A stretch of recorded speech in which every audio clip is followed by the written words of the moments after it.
আপনারা শুনলেন মুখ্যমন্ত্রীর বক্তব্য। যাদের বিরুদ্ধে ক্ষোভ রয়েছে তাদের সকলকে গ্রেপ্তার করা হয়েছে বলেও জানিয়েছেন মুখ্যমন্ত্রী। এই পরিস্থিতির মধ্যে আজকে রাজ্যপাল সিভি আনন্দ বোস ও সন্দেশখালী যান। আমরা কথা বলবো, আমাদের সঙ্গে রয়েছেন আমাদের প্রতিনিধি রিয়া মাঝি। রিয়া, আজ রাজ্যপালের সঙ্গে এই সফরে তুমিও সন্দেশখালী গিয়েছিলে, সার্বিকভাবে রাজ্যপালের এই সফর সম্পর্কে বিশদে জানাও দর্শকদের। দেখো, আজকে সকাল থেকে যেমনটা দেখা গেল সেটা হচ্ছে যে সিবি আনন্দ বোস সাংগঠনিক প্রধান, সাংবিধানিক প্রধান, তিনি গভর্নর, তিনি আজকে এসে এয়ারপোর্টে নামলেন প্রায় 8টা 50 নাগাদ, এবং সেখান থেকে প্রায় 9টা 50 নাগাদ তিনি এয়ারপোর্ট ছেড়ে বেরোলেন এবং এয়ারপোর্ট থেকে বেরিয়ে তিনি সন্দেশখালী উদ্দেশ্যে রওনা দিলেন। এবং তার মাঝে যেটা দেখা গেল যে দীর্ঘক্ষণ বিভিন্ন জায়গায় মিনাখা ঢোকার পর থেকে বিভিন্ন জায়গায় দফায় দফায় এই রাজ্যপালকে ঘিরে বিক্ষোভ দেখানো হলো। একদম বলা চলে যে বিক্ষোভ প্রদর্শনী করা হলো, কারণ বিভিন্ন জায়গায় দেখা গেল যে 100 দিনের টাকা পাওয়া যাচ্ছে না, সেই নিয়ে তারা বিক্ষোভ দেখালো। কার্যত মহিলারা, বাড়ির মহিলারা, তারা এই বিক্ষোভ দেখালো এবং অবশেষে তিনি সন্দেশখালী এসে পৌঁছালেন।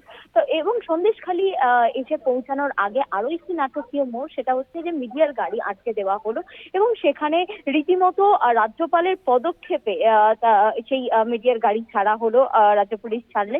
তারপর যখন তিনি সন্দেশখালী এসে পৌঁছালেন, আলটিমেট যখন ফেরি পার করে তিনি সন্দেশখালী গেলেন, মূলত যেখানে উত্তপ্ত হয়েছিল যেই জায়গাতে, সেই জায়গাতে কিন্তু রাজ্যপাল তিনি গেলেন না। তিনি মূলত যেই জায়গাটা ঘুরলেন, প্রায় সেটা 300 মিটার মতো একটি রাস্তা, 200 থেকে 300 মিটার খুব বেশি হলে সেই রাস্তা হবে। সেই রাস্তায় তিনি পায়ে হেঁটে মহিলাদের সঙ্গে দেখা করলেন। সেই এলাকাটা সন্দেশখালী শ্রীমণি যে বাজার, সেখানেই তিনি পায়ে হেঁটে তিনি ঘুরলেন এবং সেখানে যেটা দেখা গেল যে মহিলারা তারা প্রথমে তাকে দেখেই পুষ্পবৃষ্টি করলেন এবং তার পায়ে পড়ে তারা রীতিমতো কাকুতি মিনতি করলেন তাদের যা যা অভিযোগ ছিল সেই অভিযোগগুলো, এবং তারা স্পষ্টত জানালেন যে তাদের উপরে টর্চার করা হয়, তাদেরকে শ্লীলতাহানি করা হয়, কাজ দেওয়ার নাম করে তাদেরকে ডেকে নিয়ে যাওয়া হয় এবং তারপরে তাদের উপরে অত্যাচার করা হয় রীতিমতো।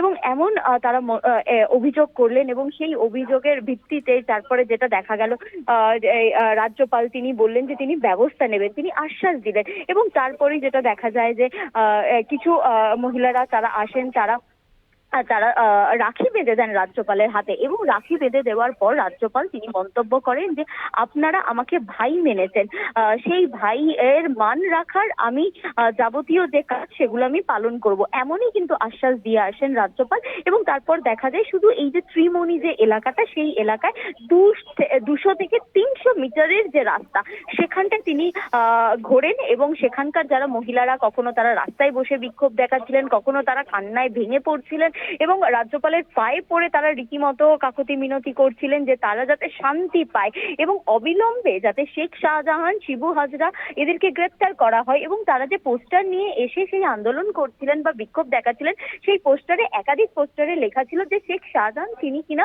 এই সন্দেশখালীতেই রয়েছেন, সেখানেই ঘুরে বেড়াচ্ছেন এবং শেখ শাহজাহান তাদেরকে পুলিশ শেল্টার দিচ্ছে। এবং তারা এমনও মন্তব্য করে যে এই শেখ শাহজাহানকে পুলিশ ধরছে না।